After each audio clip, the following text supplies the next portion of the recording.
friends from the media and press, and to also all of the teams and players and officials who are here. Good afternoon, and thank you for joining us today. Ladies and gentlemen, football season is on. It's actually been on now for a couple of weeks, and we're pleased to announce that the full game coverage of the round of 16 of the UFL Cup is set to begin next week, starting on Tuesday. And as Aaron had mentioned, it is going to be on Action TV, and it will be on every Tuesday and Thursday for the remainder of the UFL Cup, starting at 5 o'clock. 2 live games back-to-back every Tuesday and Thursday on Action TV. And we're really excited about this. With everything that's going on now, and with so much sporting action going on, we're really excited about football season. You know, 2 years ago, when TV5 decided to be more heavily involved in sports, we knew even back then we wanted to get behind football. We wanted to throw our support for football. We wanted to be able to help the sport grow and develop. And so, when the opportunity came to work with the UFL for us, it was a logical decision. And 2 years later, as we venture into our 3rd season together with the UFL, we're seeing exactly why this partnership came together. The UFL has been at the forefront of really bringing football in the Philippines to the next level. The UFL has been in the lead of bringing football to where it could be here in the Philippines. Because I think the UFL has not only become responsible for truly making football in the Philippines more organized, but I also believe that the UFL has become responsible for bringing out the best talent that the Philippines has to offer, not just in Metro Manila, but all over the Philippines. And so our goals for the game of football are aligned with the UFL, and so together we're really excited to be able to bring you this exciting television product beginning next year, or rather beginning next week. And this UFL Cup will segue into coverage of the UFL League beginning January of next year as well. So I thank you for joining us. We're here to show our support for Philippine football. Everyone here is, and I'd like to take this time to appeal to our brothers and sisters from the press to also help us. We're also counting on your support to help grow the game of football in the Philippines. Thank you. Thank you, Vito. And you know, as part of the production team and part of the panel for Sports 5 when it comes to the UFL, we are always so excited when football comes around, when football season comes around, because it is something that is the best seen in the country on the pitch, of course, courtesy of those teams that we have in the league. I love calling them. I know a lot of, you know, even Jing and Sidel, where we enjoy covering the UFL, and hopefully you guys will enjoy writing about it as well. And if you guys want to start watching it, of course, the UFL has just finished their partnership, started their partnership with Ticket World, where you can pay 50 pesos for bleacher tickets and 100 pesos for grandstand tickets, and those tickets start going on sale as of today. Now, to find out more, but on the other side of things, let's hear from the UFL side. Maybe call on Mr. Randy Ross. Good afternoon, everyone. Thank you for joining this afternoon's press conference. First of all, I'd like to thank Vito and the team from TV5 for their continued support of our league. This year, of course, has been quite challenging. Like any sport that's growing very fast, there are certain challenges in terms of keeping our organization at the same pace with the growth of the sport, and that's something that we're committed to improve on. This year, likewise, is the first year that we did the UFL Youth Tournament, which for us is a major milestone. We were able to achieve something that no other group was able to achieve as far as youth football is concerned. We feel that we will have an even bigger event next year for youth football. We're currently talking to some potential sponsors for that. No? So, but as far as the cup and the league is concerned, of course, that's the bread and butter of the UFL. We've just finished the group stage, and pretty much the clubs for the round of 16 are in the list provided to you this afternoon. I think there's just maybe 1 or 2 more games left for Saturday, and that should make up the last remaining slots for the round of 16. This year as well, I think they've mentioned that we will start with the ticketing process. We feel that's another important milestone for the league. Again, if you don't value your product, then it's a clear sign that you're not charging anything if you don't value your product. We feel football, being the #1 sport in the world, has a lot of potential in this country. We're now working with FIFA and AFC likewise on further developing the sport in the country. So the ticketing will start on Tuesday. I think maybe Jing can explain a little bit more about that later on. We've also started the fantasy website for UFL clubs. That's something new as well. I understand we already have 600 players that play that website. And then likewise, this year we've also implemented the foreign cap rule. Again, that's another sign of growth as far as the league is concerned. It's helped domestic players gain their slots in the various clubs, and that's something that we're trying to push as well to help the development of local players for the national team. I think that's pretty much on our end. Thank you, Randy, for that. And now I'd like to call on a good friend of mine, one of the guys that we work with when it comes to the panel, and I have to say he does have the best hair out of all of us. And I mean, look at it. I was trying to figure out what it was. Jing, and would you like to, before we head on into the groups, can you explain what is up with the hair? No. No, seriously? No, it's okay. Well, I'll just bring it up when we get on TV. Alright, thanks a lot, Aaron. Now, for everybody who is familiar with the UFL Cup, you understand that there are 23 teams that were involved, and they had to be separated into 5 groups. That meant that there were 3 groups that had 5 teams in them, and there were 2 groups with only 4. Which means when we're ranking them for the round of 16, there was a process that needed to be done in terms of making sure that they were on a level playing field.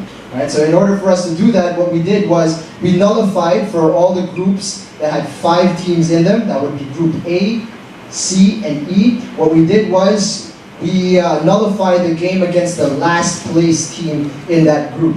Okay? Now if you take a look at the screen here, these are the teams that have already qualified. In Group A, Ceres LaSalle is number 1 in that group, followed by Pachanga Diliman and Manila Jeepney. Now, Philippine Army is vying for that spot as the best 4th. Now, Group B, Kaya, Union, International Manila, and Cimarron have all qualified to the round of 16. And the Group C, this is where it gets kind of interesting. Now, there was a situation with Stallion accidentally fielding an extra foreign player in one of their matches against Aguila, which meant that game would then had to be addressed. But it wasn't reversed into a 3-0 win for Aguila. What happened was it was ruled as a draw, being as the player who was supposedly not supposed to be on the pitch was the person who scored that goal. So it was turned into a draw, 0-0 draw, and that's the reason why if you look at the standings on the website, it does not reflect the same standings that you see on the screen right now. Now, Group D is straightforward. Global, Forza, and General Trias International are all in, while in Group E, it is Loyola, Green Archers United, and Philippine Navy. Now, we move on to the vying of the best 4th. As we see here highlighted, of all the 4th placers in all the groups, Aguila FC has come out on top after they shocked Cebu Queen City just a week ago. So now they will be making their way into the round of 16. Now here, we take a look now at the rankings of the 16 teams. The clubs have been ranked irrespective of their place in the group. So regardless if you finish top of your group, it doesn't necessarily mean that you will be in a top position in the round of 16. It depends on your points, your goal difference, as well as the number of goals you have scored. So as we take a look here, there are 2 teams who are in gray.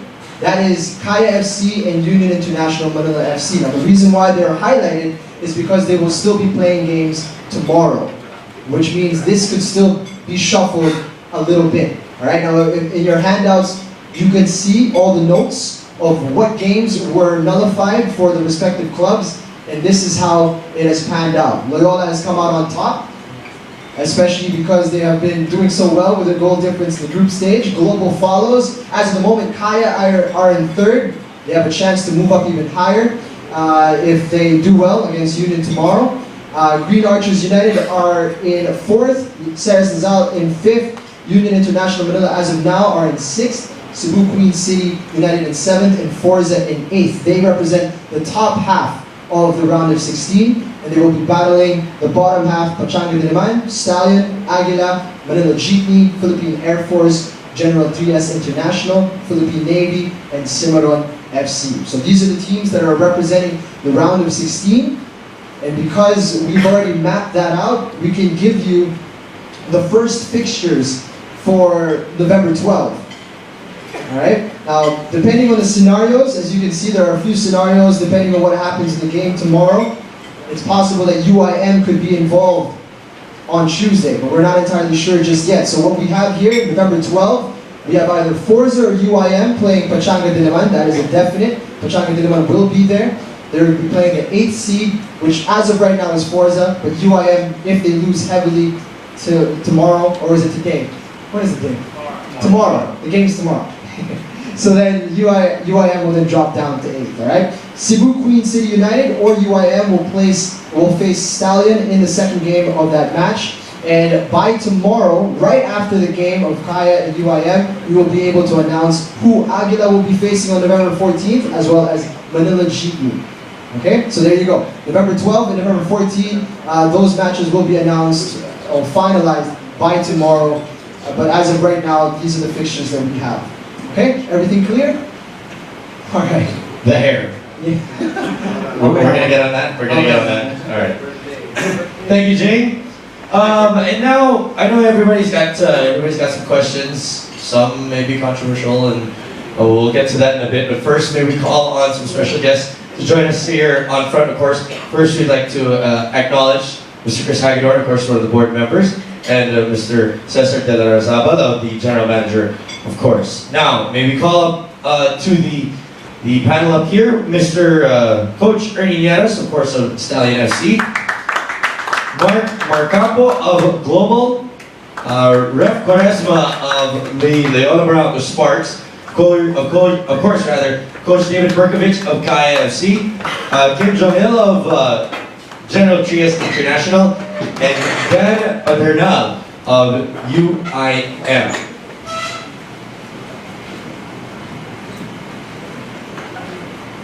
And now that we have all the very important people in the room right in front of us, we are now opening the floor to the questions. And I promise that none of them will be invoking any rights. And they will remember everything. So the floor is now open. Ladies and gentlemen, any questions?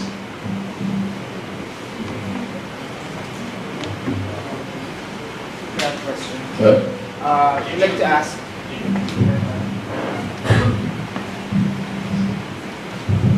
I would like to ask for any updates regarding the Stallion Air Force, and if there have been sanctions that have been confirmed.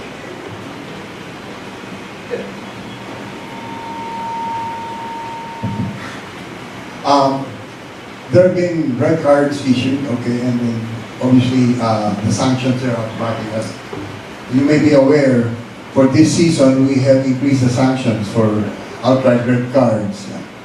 That translates to automatic 2-game suspension. Situations like this get reviewed by the disciplinary committee on whether the 2-game suspension stay or it gets mitigated. Now, we have just received as well videos. We need to review that in order to determine whether there are additional sanctions that we have to mete out. We hope to get all of that essentially decided on the next week.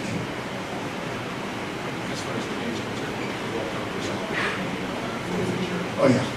There was a walkout, and that obviously is results in a forfeiture on the part of Air Force. Okay, next question.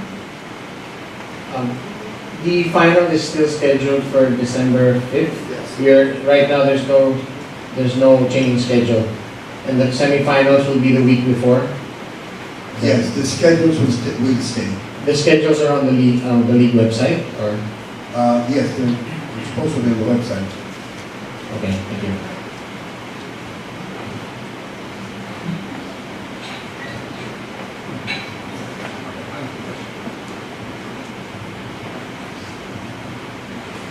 My name is Ryan.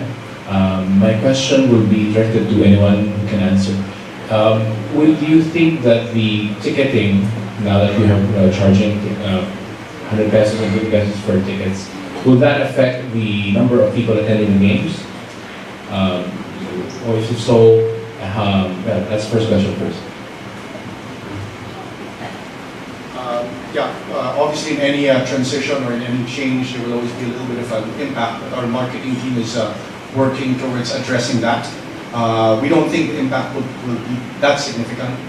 Again, like I mentioned, based on our discussions with FIFA and AFC, they pretty much feel that if you see real value in your product, there needs to be a commensurate price on a ticket for that product.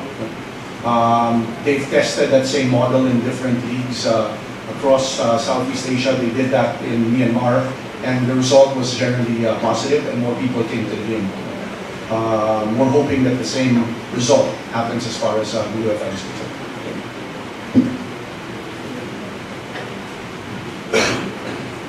Yeah, Bong Pedro Augusto Malay. Randy, we understand the requirement of AFC for revenue generation of your particular league to maintain your status in the President's Cup. However, granted that you are charging tickets, how do you address the accessibility of the Emperador Stadium to common football fans that would like to watch? Because we all know that football is a people sport, pangmasa talaga. But as we can very well see, the pitch is nice, the ambience is nice, obviously, but tucked in an exclusive nook in McKinley Hill is one of the main deterrents for the regular football fans, pamasa, to go over there and watch the games, because it's even if it's on live TV, iba pa rin kasi yung actual na nanonood ka ng laro ng football at nakikita mo. So how is the league addressing that?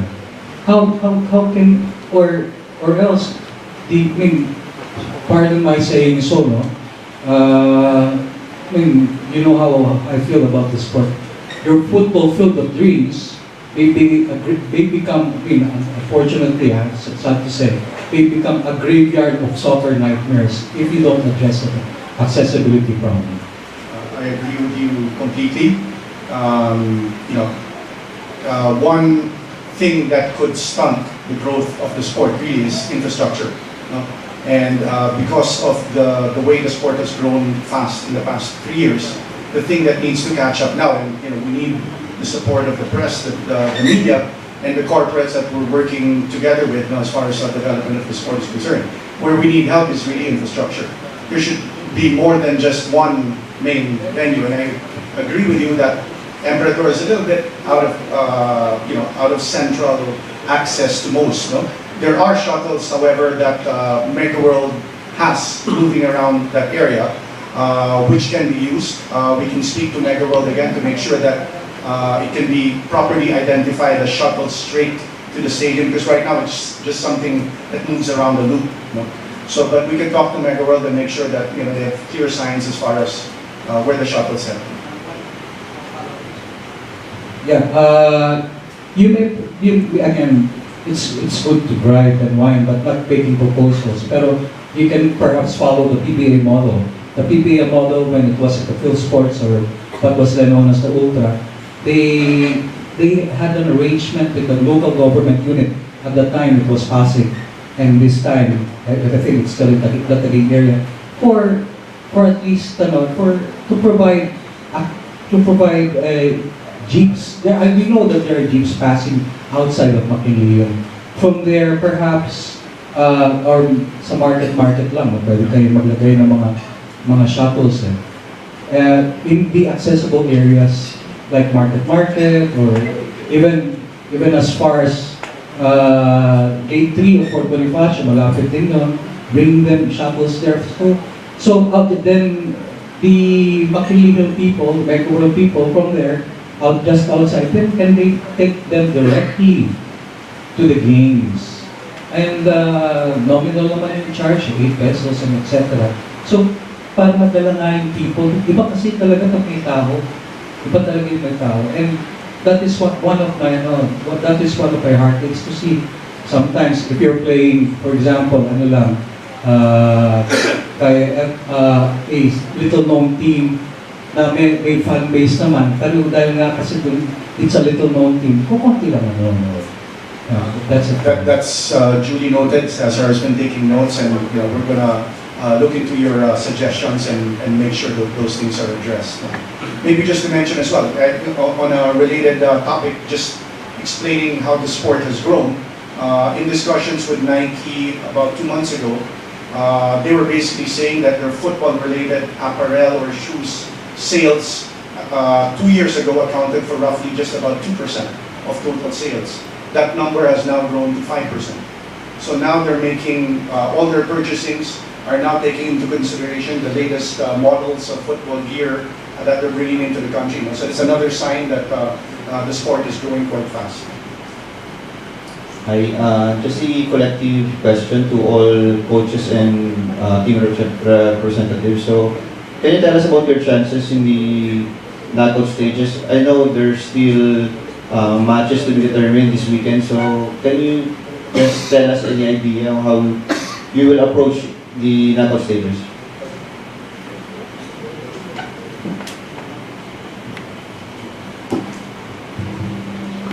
I guess I'll start off.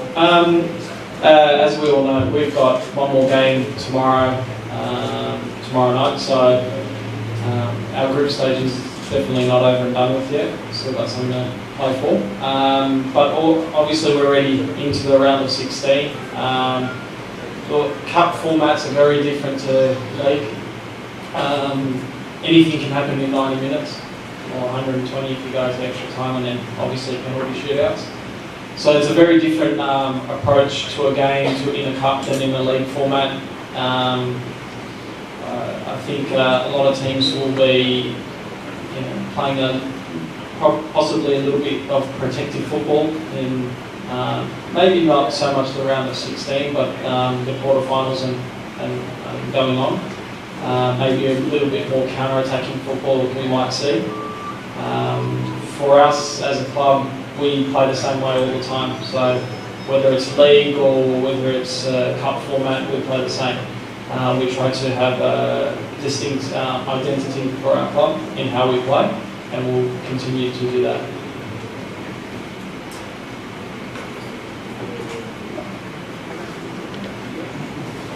For global, we're gonna take things one game at a time.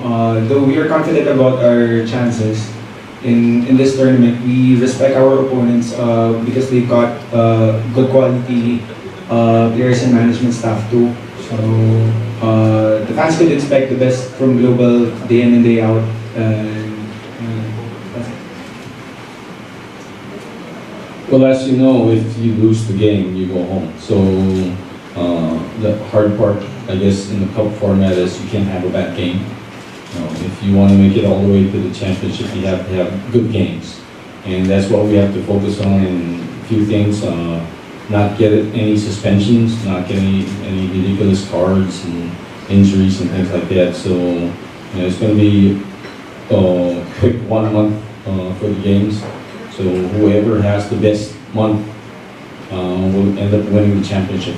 But I'm sure, just like any other team, Stallions is also preparing for the long haul, not just for the cup, but also for the league. And we'll see. But everything's going to be exciting, and I guess even during this week, we already have a couple of exciting games and fights. So we're hoping that we'll have more games than fights in the succeeding weeks. On behalf of the Bronco Sparks, we all know that the Sparks is really one of the hungriest teams right now to win the cup, not only the cup but also the league. As everyone has seen that there's many changes from the back, from the middle and top. So we really solidify our team. It's a matter of cohesiveness, playing together, which is what we're doing right now, and basically we already are doing it. It's a matter of consistency. We believe in our system, we believe in the management, the coaches, and the players. So we take one game at a time, and then see to it that we respect the opponents, and not only that we play them, but we also mature as a player. Not only as a player, but as a team. Thank you. Hello. From now is my translator will translate. From now on, I will speak in Korean. I'm sorry. 우리 FCCTI는 많은 우여곡절 끝에 지금 많은 경기를 지금 하고 있는데 지금 우여곡절 그 16강에 지금 진출했고요. 앞으로 많은 강팀들과 지금 첫 경기, 두 경기, 두 번째 경기를 지금 준비하고 있는데 우리 FCTI는 매 경기 최선을 다할 것이고 작년부터 저희가 UFL컵 처음에 임하면서부터 두 번째 UFL컵을 지금 치르고 있는데 매 경기 최선을 다할 것입니다. We had lots of difficulties in the group leagues, but since we are now in 16 group of 16, we will be facing very strong teams, but we will do our best to make a win out of each games.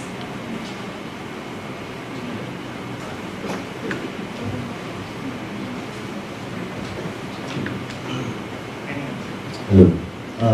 UIM is a new rebound team. It's composed of veteran final players and composed of Filipino young boys.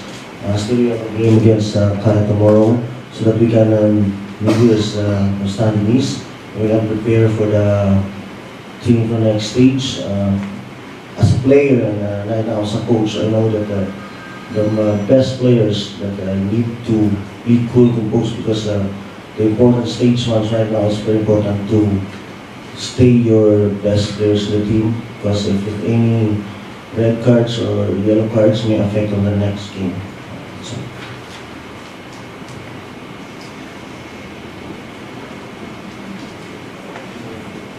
Any other questions?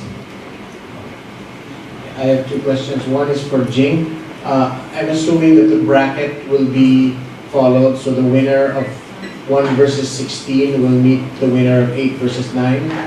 That's how it will go? Right. Initially, there was the one that was submitted. The format that was submitted was that the possibility of the first place team winning and then facing the second team right away in the next round. So that has been corrected, has been approved by the NCRFA, so that we avoid putting the best teams against each other right away in the next round. So we have done that, we've avoided that, and we've separated the top teams and the top single clubs, so it'll be more exciting going into the finals. So you will release a bracket probably on the website after tomorrow's game? Correct. Okay. I have just one more question to Action. Since this is a cup format, there will be extra time and penalties if needed. Do we have the provision to have 6 hours of football on nights, because if both games go into extra time and penalties? Yes, well, 6 hours is, it's not ideal, but to answer your question, yes, we are. The games will be shown in full, and we're fully prepared for extra periods, penalty, kicks, and all of that. We know how it is a cup format, so we are prepared for that. Thank you. Any other questions? Officiating. Officiating. Yes. How will you address things? So typical, especially in cup play. How will you? Especially in cup play, how will you be stricter? Especially also addressed to Sir Larazabal. How will you crack the whip? Will we be strict? So at least we can avoid similar incidents like what happened to Air Force and FC Stalin. So what have you instructed your referees to do, particularly for this knockout matches? Actually, starting from the pre-season, we have been closely coordinating with the match officials. in order for them to actually improve the game. In all fairness to them, we have received comments about the improvements in officiating. Unfortunately, things happen. We have discussed this, and in answer to your question, are we going to be strict? We are going to be strict. And in this season, NCRFA takes on a role with us. We coordinate with them very closely because the referees are NCRFA referees. So all of these things are reported to NCRFA as well. Maybe just to mention, as far as our objectives are concerned in terms of trying to improve the referees, early this year, we worked together with the Singapore League. They brought in a consultant to a certain extent that helped, that did some referee courses for our referees, and then likewise went through certain assessments. This is an ongoing thing, and for us it's an investment that we need to improve on as well, given that, as mentioned earlier, the sport is growing fast and maybe not much investment has been done as far as referees is concerned.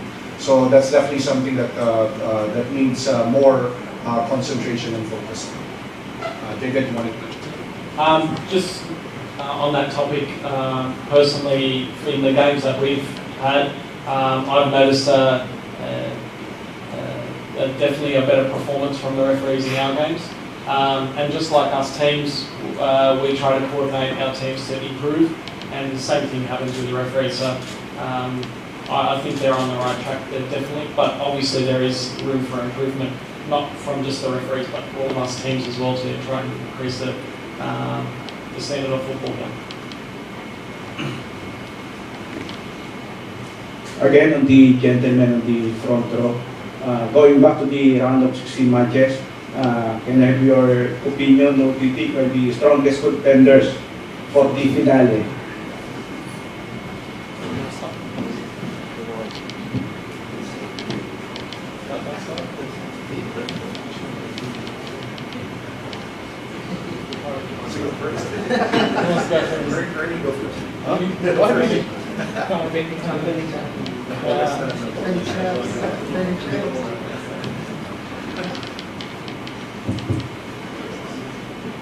After giving away my players.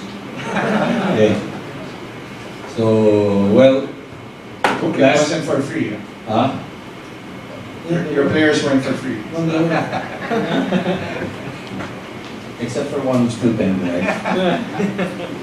Okay, anyway, jokes aside. Last year on Stallion side, we actually also released 10 local players heading into the league.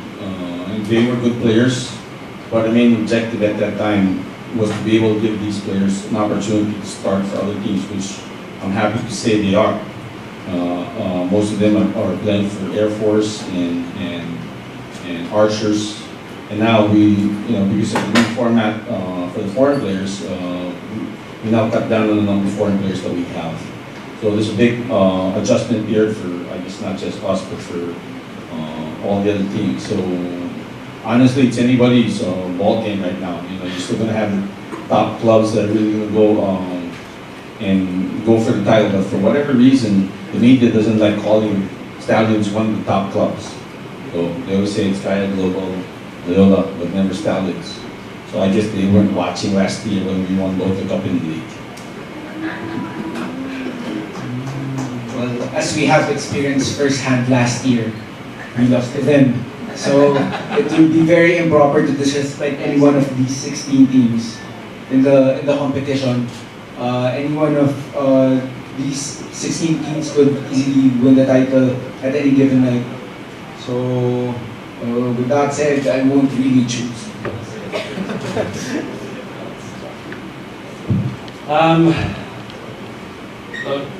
There's obviously the typical big clubs there. Obviously, they'll be trying to vie for the championship.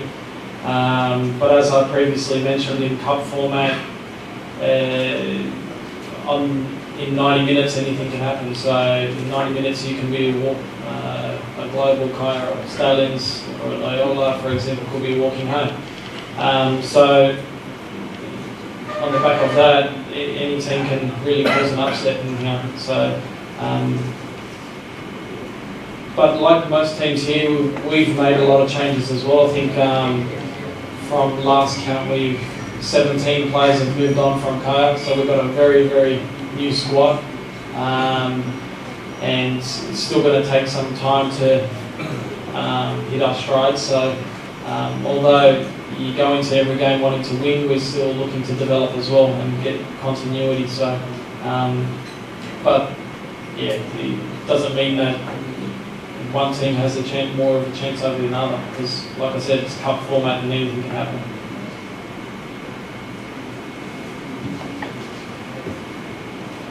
Oh, one last thing, we're playing against the team that beat us 4-1, okay? So we might be going on early if we don't do our job. Alright, as everyone has heard, the three teams who spoke never said anything about what team is really what they're concerned about. So when it comes to the Sparks, it's just that we are concerned, but we are ready for any task on hand. Taking one game at a time, preparing, studying the opponents, and then our strength and our weaknesses. For the Sparks, anyone who we face is our toughest opponent. So it's not just the opponent that we play against, it's also how we play against them. So, of course, big clubs like Global, Kaya is there, of course the defending champions, but you can take away the new teams like Ceres, Trias,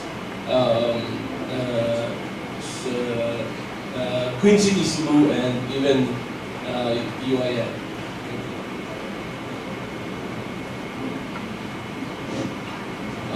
우리 FCGTI는 16강에 올라온 모든 팀들을 강팀으로 생각하고 있습니다.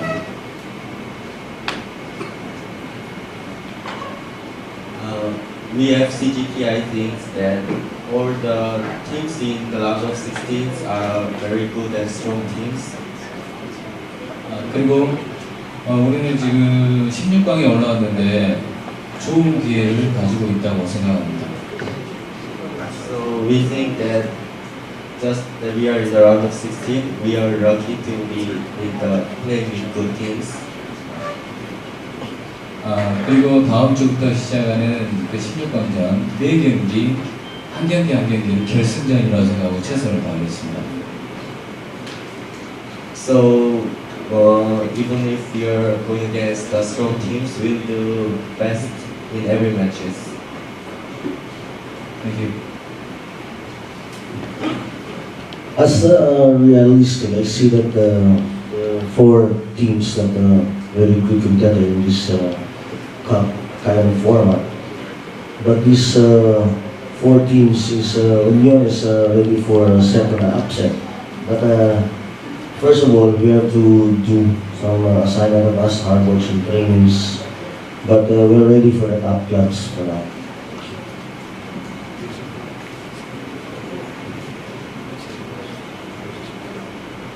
Any questions?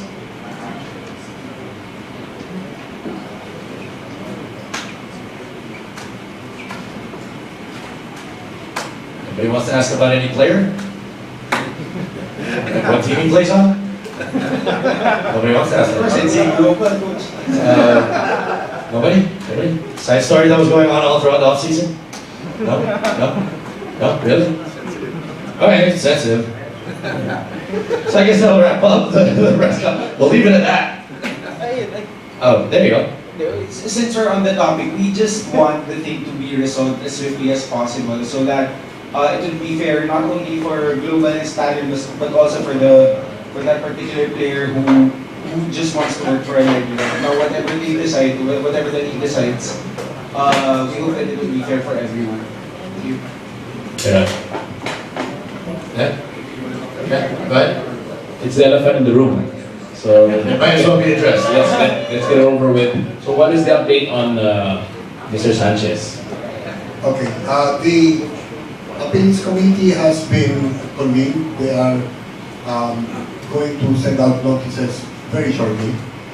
And the objective is to have this resolved as soon as reasonably possible without in respect to due process. With all due respect, this has been going on for the last so many weeks already. Actually months. Months, and being very kind. Well, without going into the guts of it all, no? I mean, the process was done. There were appeals made also to PFF, and PFF sent us the appeal and directed us to work on it. This was received by us sometime October 22. So on that basis, we have convened the appeals committee with directions that this now has to really be resolved as soon as reasonably possible, precisely because this thing has been dragging for a while. Part of the reason is this is the first time actually that we have had issues that basically looked at contract disputes. Mr. Douglas, a clarification. Yes. UFL Appeals Committee of Philippine Football Federation Appeals Committee. The UFL, it was the PFF Appeals Committee forwarded to us an appeal For you to deliberate. for us to deliberate on it instead. Who is the head of the appeals committee? Appeals Committee of UFL. Who will have the appeals committee? UFL appeals committee. We got it right here.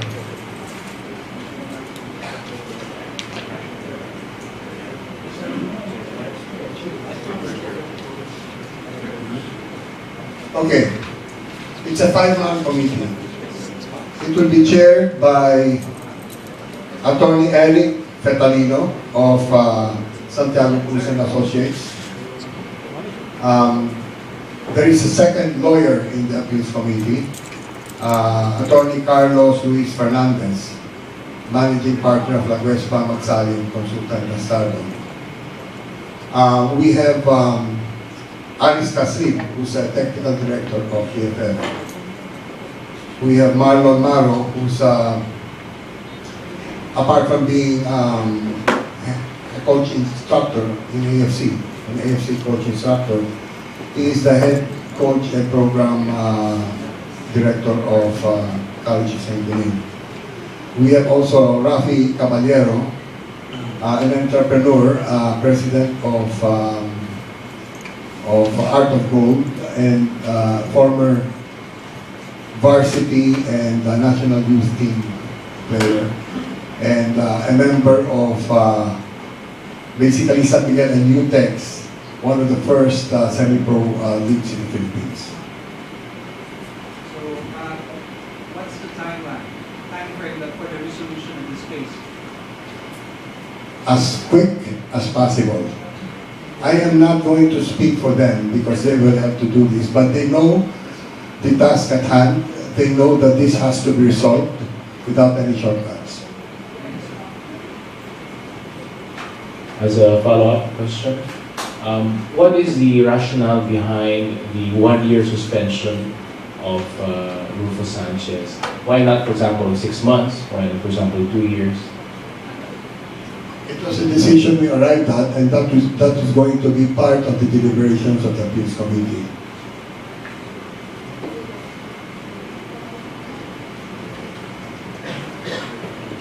Okay, Coach? I'd like to say something, because obviously you guys in the media like hitting me with all these things and blaming me for Rufus' 1-year suspension without even asking me. Was I part of this committee that made the decision? Come on guys, don't be ridiculous. Okay, if you were watching the video right there, he was playing for us.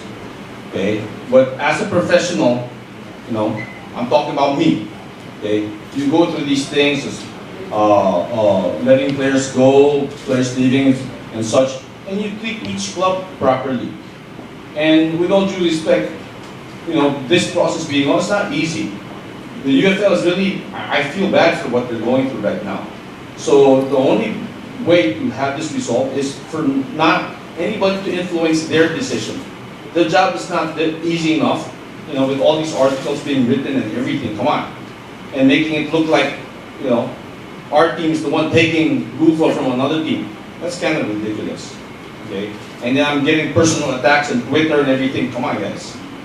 My family has nothing to do with this, okay? I have partners also in Stallions FC, and when we, come up with a decision, we decide on it as a corporation, okay? We've been trying to do this properly with Global, but then everybody's just trying to, come up with their own assumptions and their own speculations and blaming basically me for all these things. Okay, I've been getting hate mail and threats just because of what's happening. Like I did something really bad to Rufo. Okay, so if we love the sport and we want the sport to grow, and that's why Stallions has been quiet all this time, because we respect the due process. We understand that all these documents and all the proof has first to be submitted to the UFL, and everything has to be discussed, and they will handle it from there. If such that it gets elevated to the PFF and even to FIFA, then it happens. But we have to respect the process. I know everybody wants to know. I mean, we want to know. We had no plan on losing this guy. This guy had a contract with us for 2 years, and we had no plans. If you see my club right now, I don't have a replacement. Okay? And then for a lot of these people who write things about us and make us look really bad, come on. We won the cup and league title last year because we worked hard. And I think we earned a little respect. And I think we deserve a little respect. But most of you, in the media, you're too pretentious. Come on. Okay? You wanna write about your opinion and say it's your opinion. Don't make it look like it's a fact. Okay? Because it really bothers my players, it bothers us as management, and you're going after the wrong people. This league is very important to us. The UFL is very important to Philippine football. We have to protect it, we have to care for it, and we have to love it. And so are all the teams involved in this league. The first division and the second division, we might be going after each other every time we play in the field. Just like what happened between Stallions and Air Force the other day. But right after the game, we love each other. We all belong into one country. Our purpose here is to make sure that we develop players for the men's national team. Okay.